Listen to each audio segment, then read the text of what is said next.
Project Search.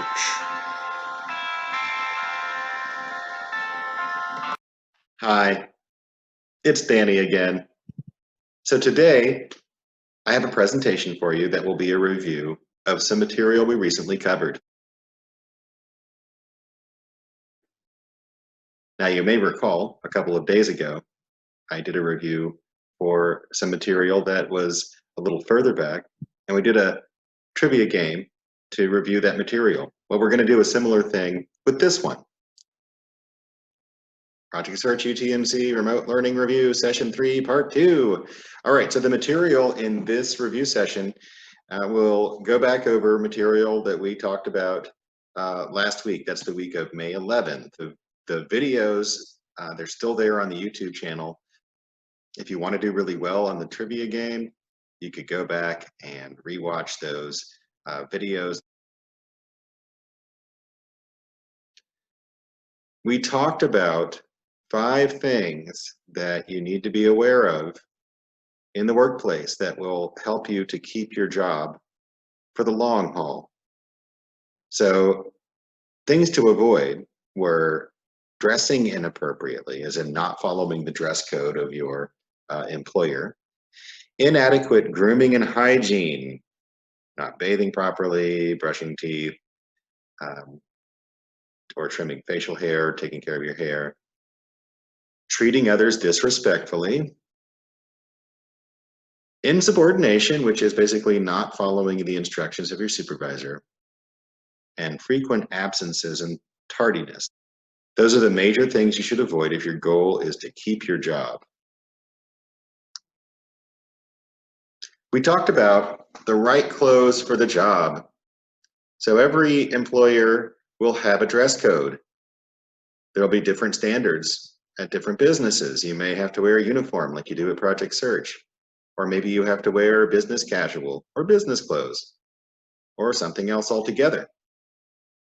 We talked about the fact that in Project Search, you're required to wear a polo that has the Project Search logo on it, chino or cotton khaki pants, not jeans, no jeans allowed, a belt, and brown or black shoes. And of course, at other places, there can be very different types of standards. But you have to know what the standards are for your particular employer if you want to keep your job. We talked about grooming and hygiene and how important that is. Making sure that you are clean and that you smell good and that your hair is taken care of.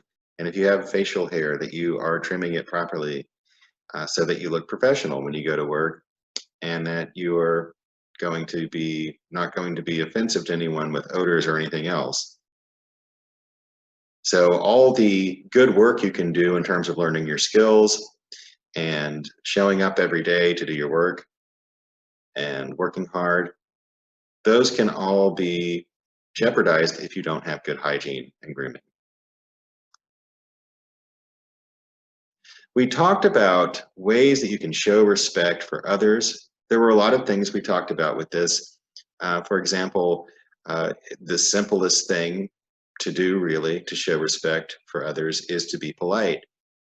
Doing things like saying please and thank you and greeting people nicely when you see them and saying goodbye. Being a good listener when people are talking to you. A lot of simple things we talked about. So you could go back to that video about respectful treatment and brush up on what all we did discuss.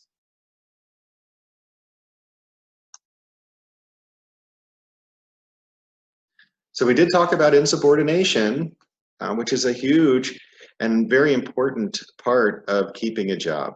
You need to follow your instructions as given and do your job the way that you are directed to do, and avoid insubordination, which means basically not doing the tasks you're required to do.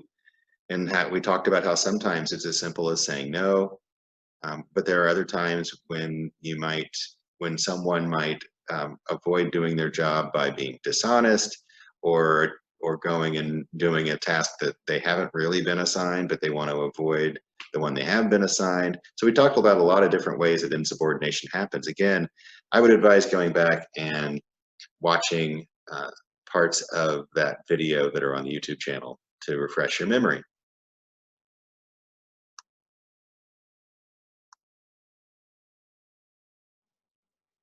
And then we talked about attendance and tardiness and how much it really means to a business that you show up every day, and how that really does make you look good as an employee, is to just be dependable and be there when you're supposed to be there.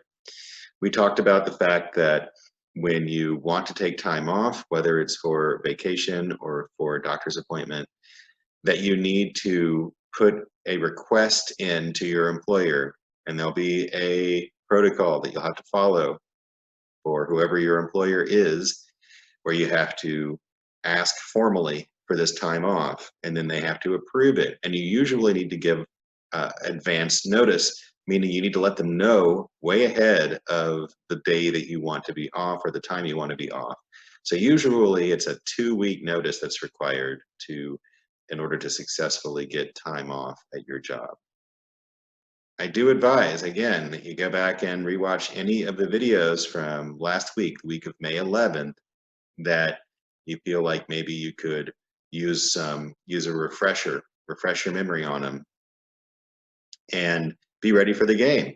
It should be a lot of fun, you know, to get to challenge your peers, see who can come out on top. I'm actually looking forward to seeing how that all turns out. I hope that you remembered a lot of the information that was in the presentation today. We did go over it and we talked about it in our meetings. However, we've talked about a lot of things lately, all important stuff.